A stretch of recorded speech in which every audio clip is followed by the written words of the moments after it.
거룩하신 은혜로우신 하나님 아버지, 저를 사랑하시며 귀한 은혜로 인도하여 주시는 것을 감사합니다.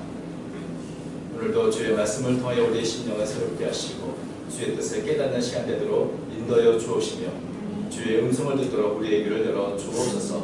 또 오늘도 귀한 찬양을 통해 하나님께 영광을 돌리는 샤론 찬양들을 기억하여 주시고 주님을 섬기는 모든 일에 주께서 아름다운 은혜로 감화 주옵소서. 함께 하시길 원하며 예수님의 이름으로 기도합니다. 네.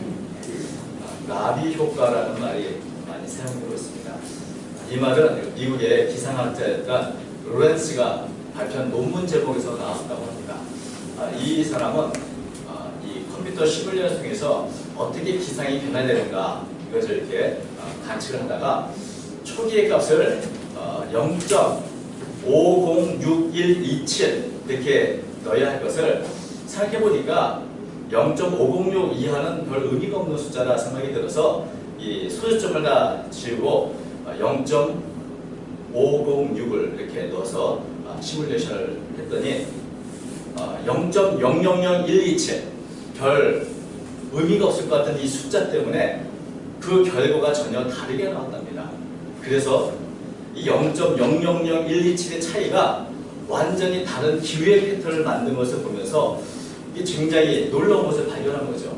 이렇게 작은 것이 이렇게 다른 결과를 나타내 어떻게 이것을 효과적으로 상징적으로 나타낼 방법이 없을까? 그래서 이 논문 제목을 이렇게 정했습니다. 브라질에서 나비가 날개를 허덕이면 텍사스에서 회오리 바람이 불까?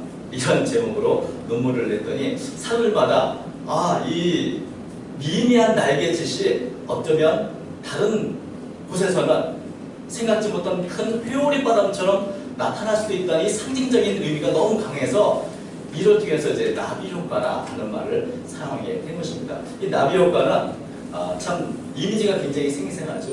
아무런 힘도 발휘하지 못할 것 같은 이 나비의 날개짓이 이렇게 미미한 숫자가 어떤 곳에서는 전혀 생각지 못한 엄청난 결과를 낳습니다. 그래서 여러 의미에서 이 나비 효과라는 말을 사용합니다. 또 하나 재밌는 책 하나 있는데 유쾌한 나비 효과라는 책도 있습니다. 이 부제가 당신이 사소한 것에 목숨을 걸어야 하는 9가지 이유라고 되어 있는데 이 책의 내용은 사소한 차이가 운명을 바꿀 수 있다. 이것을 강조한 여러 예들로 가득 찹니다. 예를 들면 헤어스타일을 이렇게 잘 바꿨더니 운명이 달라졌다. 이런 예화부터 시작해서 이웃과 날마다 가볍게 인사를 하고 이렇게 지냈는데 나중에 이것 때문에 생명을 구하는 일이 있었다. 이런 얘기도 있고요. 이것은 나치 시대의 이야기입니다. 또 사소한 행동이나 말투나 태도 때문에 직장이 달라지거나 또 생각지 못한 큰 변화가 일어난 여러 예들을 이렇게 사용해서 사소한 행동, 사소한 대화 이거 하나하나를 우리는 소중히 해야 된다 이런 결이고 또 거꾸로 별로 중요하게 생각하지 않고 있다가 갑자기 큰 실패와 낭패를 당하는 경우를 또 이렇게 기록을 했습니다. 오늘도 저도 모든 게 다 완벽했지만 이 마이크를 다 키지 않은 것처럼 사소하게 무시거지한 실수가 어쩌면 작은 일이 아니라 아주 큰 치명적인 실패를 낳을 수 있기 때문에 그래서 나비의 날개짓 같은 이 작은 일, 사소한 일을 좀 더 충실하고 성실히 하라고 이렇게 권면을 하고 있습니다. 매일 한 걸음씩 더 걷고 매일 한 뼘씩 더 높이 올라가려는 의지만 있다면 궁극적으로 예상치 못했던 먼 곳에 이룰 수 있다. 이것이 이 책의 결론이기도 합니다. 나비 효과는 좀 다르지만 성경에도 비슷한 상징적인 말씀이 있죠. 바로 오늘 본문에 있는 겨자씨와 누룩에 관한 이야기입니다. 예수님 당시의 유대인들은 메시아가 오시면 하나님 나라가 임하면 이 땅에서는 천지 개벽과 같은 아주 대격변의 사건이 일어날 것이다 이렇게 기대를 했습니다. 그런데 메시아이신 예수님이 이 땅에 오셨으나 그런 거대한 사건은 일어나지 않았습니다. 유대인들이 기대했던 것처럼 로마 제국이 하루아침에 망하는 그런 대격변의 사건도 없었고 무언가 정말 하나님 나라가 임한 것인가 그것조차 알 수 없을 정도로 너무나 주요했던 것입니다. 그래서 예수님께서는 하나님의 나라는 어떻게 임하는가? 사람들이 기대하는 것처럼 거창하고 화려하게 임하는 것이 아니고 하나님의 나라는 너무나 조용히 마치 겨자씨처럼 누룩처럼 임한다는 것을 비유로 말씀해 주신 것입니다. 하나님의 나라는 어떻게 임하는가? 근데 특별히 예수님이 겨자씨와 누룩으로 이렇게 비유를 하셨는데 그 이유가 무엇인지 한번 우리가 살펴보려고 합니다. 그런데 이 말씀을 한 때 특별한 배경이 누가복음에 기록되어 있습니다. 바로 이 안식일에 예수님이 한 여자를 고치는 사건을 먼저 기록하고 있는 것입니다. 예수께서 안식일 한 회당에서 가르치실 때에 18해 동안이나 귀신 들려 앓으며 꼬부라져 조금 더 펴지 못하는 한 여자가 있다. 예수께서 보시고 불러이시되 여자여 네가 이 네 명에서 놓였다 하시고 안수하시니 여자가 곧 펴고 하나님께 영광을 돌리는지라. 여기 보면 안식일에 예수님이 한 18해 동안이나 몸이 꼬부라져 한 번도 펴본 일이 없는 그런 환자를 고치시는 장면이 나옵니다. 귀신에 들려서 꼽주가 되어서 18년을 고통스럽게 살아온 한 여자에게 예수님은 그 병을 고치시는 그런 치료의 역사를 나타내신 것입니다. 우리가 생각하면 이렇게 18 동안이나 신체적인 고통 또 사탄에 매여서 참 기쁨이 없는 그런 아픔의 삶을 살아온 사람이 회복시켰다. 굉장히 놀라운 사건 같지만 여러분 이렇게 18 동안 꼽주인 여인이 건강을 되찾았다고 해서 세상이 달라지지는 않습니다. 본인 자신에게는 그것은 너무나 큰 사건일지 모르지만 그것을 바라보는 주변 사람들은 뭐 잘 됐네 정도이지 야 이제 이 세상이 변화된다 택도 없는 얘기죠. 저는 가끔 안경을 새로 맞추면 세상이 달라 보입니다. 사람들이 나를 이렇게 쳐다보거나 하지만 그건 내 생각이고 다른 사람들은 여전히 그저 안경 낀 한 사람만 보일 뿐입니다. 꼽주로 18년을 살아와서 고통스러운 이 여자가 이제 해방을 얻고 그래서 하나님을 찬미하는 큰 변화를 겪었으나 다른 사람들은 그저 박수치고 좋아할 일이지 심지어는 이 회당장은 그 일 때문에 분노까지 합니다. 14절 보니까 회당장이 예수께서 안식일 병 고치시는 것을 분내어 문에게 이르되 일할 날이 엿새가 있으니 그동안에 와서 고침을 받을 것이요 안식일에는 하지 말 것이니라. 얼마나 큰 사건이 지금 일어났다고 이 여인은 기뻐하고 있는데 다른 사람들은 그와 동일한 마음을 갖지 않습니다. 특별히 이 회당장은 안식일을 지키는 게 중요하지 뭐 18일이든 20년이든 꼽주가 병나게 뭐가 이렇게 대단한 일인가 그런 일을 하려면 평일에 해야지 안식일하면 안 된다 이러면서 성경 말씀대로 격분을 하면서 사람들을 꾸짖는 그런 장면이 나오는 것입니다. 어느 것이 더 중요한가? 사람들의 입장에서는 자기와 상관없는 일 18년 동안이나 매이고 병들고 꼽주가 되고 고통을 당하고 이런 사람이 회복되는 것보다 그저 안식일을 지키거나 또 율법을 지키거나 이런 것들이 더 크다고 이 사람들은 생각했던 것입니다. 여기에 대해서 예수님이 이렇게 말씀하십니다. 이 외식하는 자들아 내가 각각 안식일에 자기의 소나 나귀를 외양간에서 풀어내어 이끌고 와서 물을 먹이지 않냐. 그러면 18일 동안 사탄에게 매임받은 이 아브라함의 딸을 안식일에 이 매임에서 푸는 것이 합당하지 않냐. 안식일의 규정보다 더 중요한 것은 생명을 살리는 것이고 회복하는 일입니다. 그래서 예전에 유대인들이 가축이 목이 마를까봐 안식일도 풀어서 물을 먹이는 것처럼 그렇게 동물들에게 긍휼을 베푼다면 사탄에 매여서 고통당하는 사람에게 자유를 주는 것 이것보다 더 중요한 일이 어디 있는가를 말씀해 주신 것입니다. 이런 말씀에 모든 반대하는 자들은 부끄러워하고 오므리는 그가 하시는 모든 용왕스를 기뻐합니다. 그래서 이렇게 예수님께서 이 땅에 오신 목적은 고통과 또 죄에 매여 사탄에 매여 살아가는 사람들을 치유하고 회복시키는 사건을 하는 것인데 그 사건을 바라보는 사람들의 모습은 예수님 같지 않은 것을 보게 됩니다. 사실 예수님의 사역은 거창하고 화려한 일이 아니고 아주 작은 일처럼 작은 변화를 일으키는 일부터 시작했던 것을 보게 되는 것입니다. 귀신 들려서 꼽주된 이 여자가 정상이 됐다고 세상이 바뀌지는 않습니다. 그러나 이러한 일들이 바로 세상을 변화시키는 첫걸음이 되는 것입니다. 이 여자는 미미한 존재입니다. 사람들이 알아준 별 볼 일 없는 그런 여자에 불과합니다. 이 여자가 정상이 되었다고 해서 무엇 하나 달라질 것이 없을 것 같지만은 바로 하나님의 나라는 이렇게 한 사람 한 사람이 하나님의 통치를 받게 되고 사탄에서 놓이게 되고 회복이 되는 그런 역사를 통해서 임하고 있다는 것을 보여주는 것입니다. 하나님의 나라가 임하였는가? 무엇을 보면하는가? 이렇게 작지만 일어나는 변화를 통해서 알 수 있다는 것입니다. 그러므로 18절 예수님 이렇게 말씀하십니다. 그러므로 예수께서 이르시되 하나님의 나라가 무엇과 같을까? 내가 무엇으로 비교할까? 마치 사람이 자기 채소밭에 갖다 심은 겨자씨 하나 같으니 자라 나무가 되어 공중의 새들이 그까지 기대었느니라. 또 이르시되 내가 하나님 나라를 무엇으로 비교할까? 마치 여자가 바로 서머 속에 갖다 넣어 전부 부풀게 한 누룩과 같으니라 하시다. 이렇게 하나님의 나라는 거창하고 화려하게 임하는 것이 아니고 작은 변화서부터 시작되는 것을 도대체 무엇으로 비교하면 좋을까? 무엇으로 설명하면 좋을까? 그냥 겨자씨 하나에 같다. 누룩과 같다. 이렇게 예수님은 말씀하신 것입니다.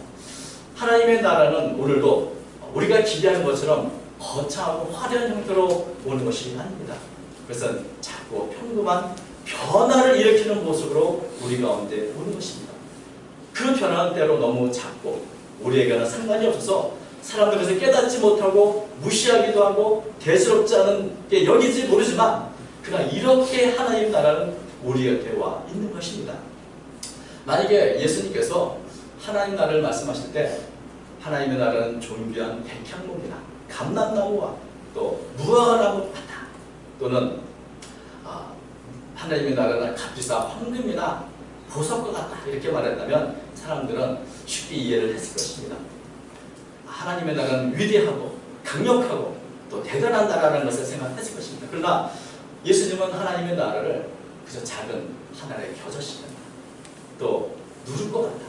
이 누룩이나 이 겨자씨는 사실 사람들이 별로 중요하게 여기는 그런 것들이 아닙니다. 아주 미미하고 별 볼일 없는 그런 것들입니다. 겨자씨가 참 작지만 그것을 심으면 얼마나 자랄까요? 무엇이 될까요? 겨자씨를 심었더니 감람나무가 되는 경우는 없죠. 겨자씨를 심으면 겨자나무가 열리는데 겨자나무가 되는데 한 높아야 3m 뭐 이렇게 되는 나무가 돼서 있다고 합니다. 유대인들은 이 겨자나무를 그렇게 좋아하는 나무가 아닙니다. 유대인들이 좋아하는 나무는 단단하고 또 곧게 뻗어서 성전에 기둥을 세웠던 백향목이나 또 좋은 기름이나 열매를 얻을 수 있는 감람나무나 무화과나무를 좋아하지 겨자씨를 자기 채소밭에 심는 그런 사람은 없을 것입니다. 아마 예수님께서 사람이 자기 밭에 갖다 심은 겨자씨 하나에 갖다 이렇게 말할 때 속으로 사람들이 생각했습니다. 왜 하필이면 채소밭에 겨자씨를 심을까? 그 겨자씨 심어서 뭐하지? 그건 별로 좋은 일도 아니고 소득도 많이 얻을 수 없는 것인데 겨자나무보다 더 좋은 나무들도 많은데 아마 그것을 낭비처럼 여기실지 모릅니다. 누룩도 그렇습니다. 누룩은 빵을 만들기 위해서 꼭 필요한 발효시키는 것이지만 그 누룩이 그렇게 대단한 존재는 아니죠. 매일같이 빵을 만들기 위해서 집안의 여자들이 사용하는 것이고 너무나 평범하게 그지없는 그런 것들입니다.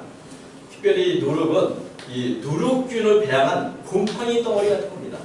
그래서 성경에는 이 누룩을 마치 죄를 상징하는 으로 많이 사용했습니다.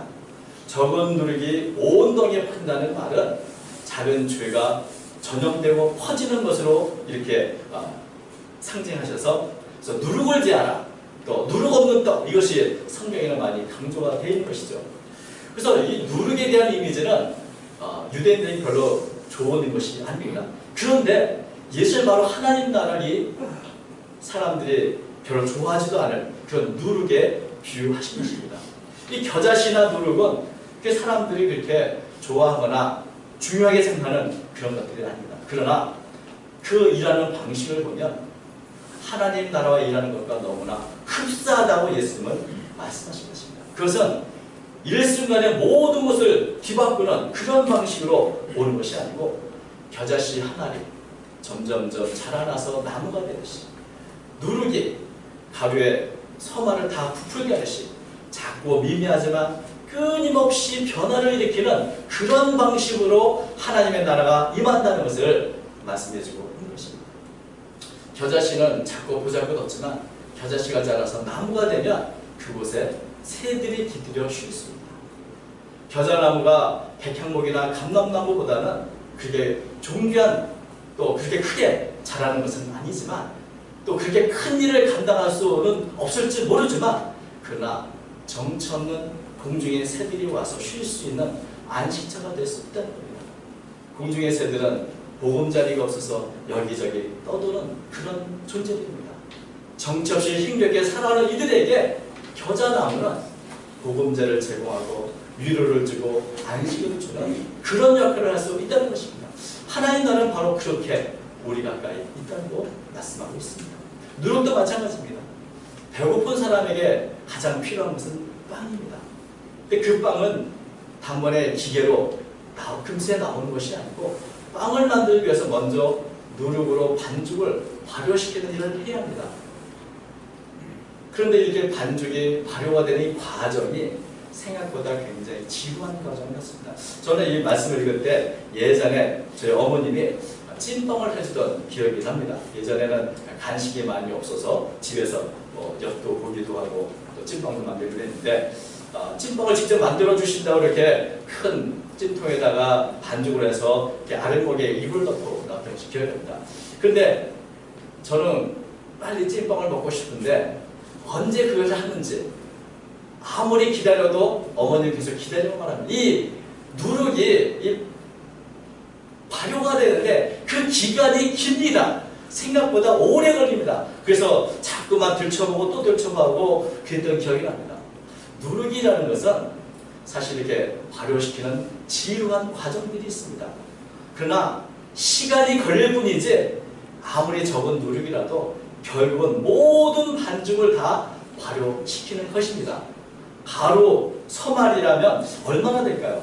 제가 이 성경을 원어로 보니까 한 말이 약 13리터 되는 단위를 사용했습니다. 그래서 서말은 약 40리터 정도, 39리터, 40리터 되고 또 어떤 주석가에 의하면 이 정도 40리터의 이 밀은 50kg의 빵을 만들어서 100명에서 150명이 먹을 수 있다 이렇게 추측을 했습니다. 자세히는 모르겠습니다만 이 서말에 다 부풀려서 빵을 만들면 이렇게 100명 이상의 많은 사람들이 배불리 먹을 만한 그런 양인 것입니다. 근데 그 양을 만들기 위해서 작은 누룩을 넣고 기다려야 하는 것이죠.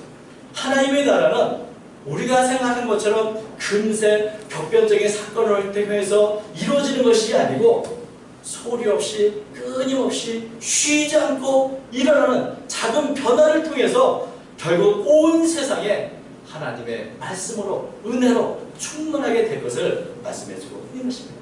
하나님의 나라는 눈에 보이지 않으나 매일 작은 변화를 통해서 온다. 예수님 바로 이것을 누룩을 통해서 우리에게 표현하고 있는 것입니다. 비록 더디고 천천히 오지만 마치 작은 누룩이 결국은 온 덩어리를 다 부풀게 하는 것처럼 결국 하나님의 나라는 온 세상을 다 변화시키는 능력으로 우리 가운데 가까이 오는 것입니다. 그래서 이 18해 동안이나 꼬부라져 한 번도 펴지 못한 이 여인이 정상을 찾는 것처럼 그 한 사람의 변화는 그 한 사람의 변화만을 의미하는 것이 아니고 이런 변화가 모든 사람에게 하나씩 하나씩 임하게 될 것을 말씀하고 있는 것입니다. 예수님이 이 땅에 오신 것은 바로 이런 회복의 사역을 위해서 오셨고 그 예수님이 하시는 사역은 어떤 사람들 보기에는 그렇게 해서 무엇이 변할까? 고추인 여자가 정상을 되찾아서 무엇이 달라질까? 어떻게 보면 너무나 미미하고 귀하여 보이지 않는 그런 일이지만 그러나 그것은 이미 하나님 나라가 임하였고 이런 변화가 모든 사람에게 나타날 것을 미리 보여주는 말씀인 것입니다. 그래서 예수님 자신이 겨자씨였고 또 누룩이었습니다. 또 예수님을 믿는 제자들이 바로 이런 겨자씨이고 누룩인 것입니다. 하나님 나라는 어떤 크고 화려한 깜짝 이벤트로 임하는 것이 아니고 정처 없고 힘겹게 살아가는 안식이 필요한 자들에게 겨자씨가 자라나 나무가 되어서 그들에게 편안한 보금자를 제공하는 것입니다. 또 고통당하고 괴로워하는 모든 사람들, 배고파하는 사람들이 이 보잘것없는 누룩이 만드는 그 빵을 통해서 참 풍성함을 경험하듯이 그렇게 하나님 나라가 온다는 것입니다. 그래서 18 동안이나 고통 속에 있던 여인이 하나님을 찬미하고 영광을 돌리는 것처럼 그런 변화가 그렇게 하나님께 영광을 돌리는 방식으로 이 땅에 하나님 나라에 임한다고 말씀하고 있는 것입니다. 겨자씨가 잘하는 것이나 반죽 속에서 누룩이 열심히 활동하고 있는 것은 우리의 눈으로 볼 수 없습니다. 그러나 우리가 알지 못하는 사이도 쉬지 않고 언제나 활발하게 일하고 있는 것입니다. 그것처럼 하나님의 나라는 예나 지금이나 여전히 우리 가운데서 우리가 모르는 사이에 눈에 보이지 않는 방식으로 여전히 역사하고 변화를 일으키고 있는 것입니다.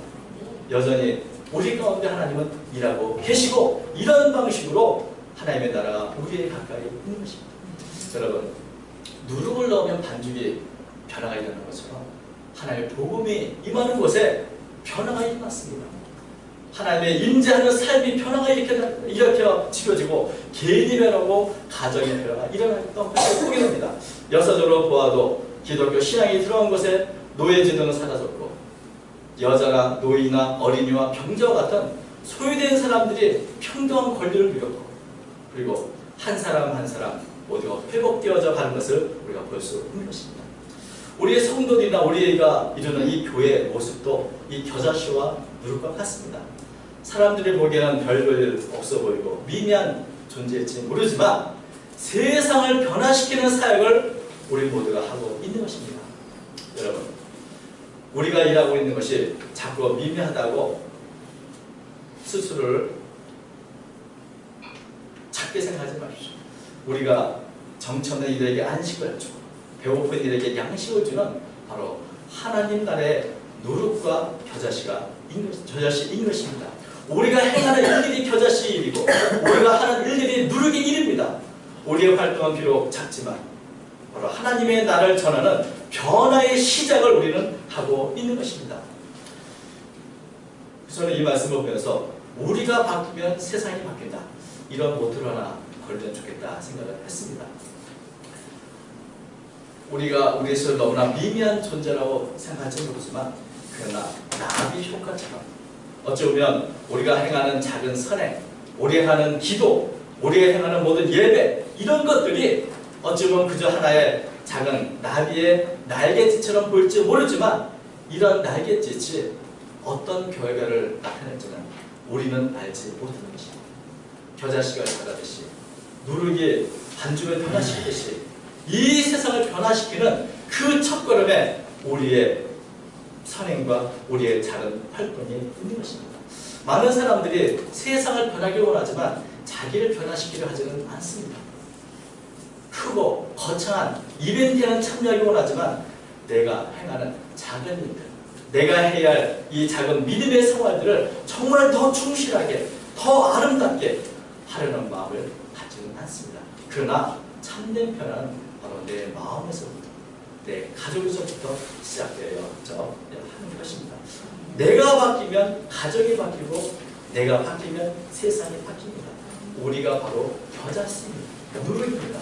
이런 우리 자신의 정체성을 갖고 올 한 해도 우리 이웃들에게 내가 변해야 되고 이웃을 변화시키는 그런 삶을 살아가는 저와 여러분이 되시길 바랍니다. 오늘도 작은 일, 충성된 자에게 하나님 더 큰 것으로 맡기신다고 약속하셨는데 겨자씨와 같고 누룩과 같은 그런 변화를 이끄는 삶을 살아가는 저와 여러분 되시기를 바랍니다. 기도하겠습니다. 거룩하신 하나님 아버지, 연약하고 부족합니다. 그러나 겨자씨와 누룩과 같이 저희들을 사용하여 주시는 감사합니다.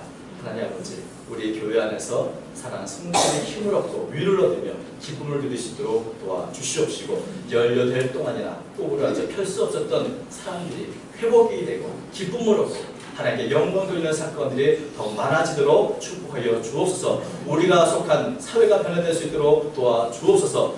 하나님의 이 말씀은 바로 누리교 또 겨자씨와 같사오니 우리에게 복음의 말씀대로 행함으로 말미암아 우리 가정과 우리 사회와 우리 국가가 변화될 수 있는 그런 저희가 되도록 도와주옵소서. 이 시대에 저희들을 사용하여 주옵소서. 오늘도 사랑하는 성도들 우리 마음에 새로운 결단을 하게 하시고 하나님을 위한 좋은 결단, 하나님의 말씀대로 살아가겠다는 굳은 결단을 행함으로 말미암아 우리의 삶이 변화되도록 인도해 주옵소서. 함께 하시기 원하며 사랑 많으신 예수님의 이름으로 간절히 기도합니다. 네.